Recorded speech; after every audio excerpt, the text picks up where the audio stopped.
नमस्ते दोस्तों, मेरा नाम साक्षी सिंह है।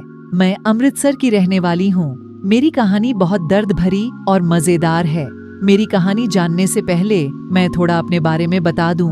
मैं अभी 26 साल की हूँ। 5 साल पहले मेरी शादी जालंधर में हो गई। मेरे पति का नाम अभिषेक है। वो अभी 25 साल के होंगे। उनके घर में मेरी सास, ससुर, एक ननद और मेरी जेठानी और उनके पति रहते थे। शादी के पहले मैं बहुत हॉट और सेक्सी थी।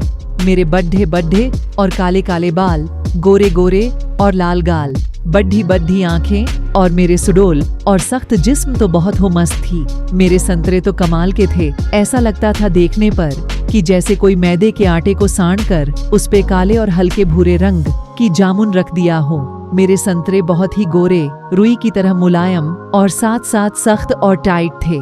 मेरी गुफा तो किसी जलते हुए कोयले से काम नहीं थी। मेरी गुफा बहुत रसीली थी, बिल्कुल रसीले आम की तरह, और बिल्कुल चिपकी हुई थी। ऐसे लग रहा था कि अभी इसका सील भी नहीं टूटा होगा। लेकिन मैंने बहुत बार अपनी गुफा को अपने चाचा के लड़कों से तुड़वा चुकी थी।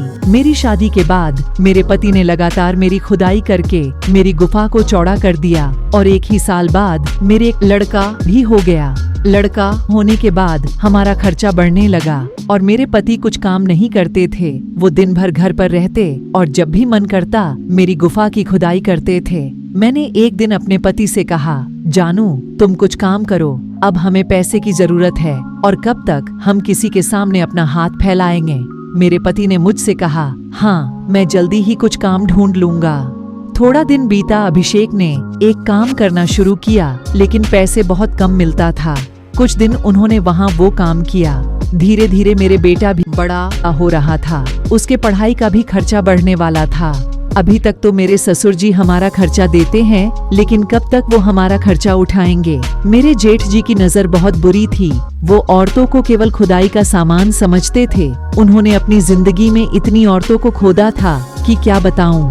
मेरे जेठ की नजर मेरे ऊपर भी थी, लेकिन अभिषेक हमेशा घर पर ही रहता था, इसलिए उनको मौका नहीं मिल पाता था मुझ पे डोरे डालने को। अगर बात करें जेठ जी की, तो दिखने में स्मार्ट और साथ ही साथ उनके पास पैसे की भी कमी नहीं थी। उनका काम बहुत तेजी से चल रहा था और खूब पैसे भी आ रहे थे।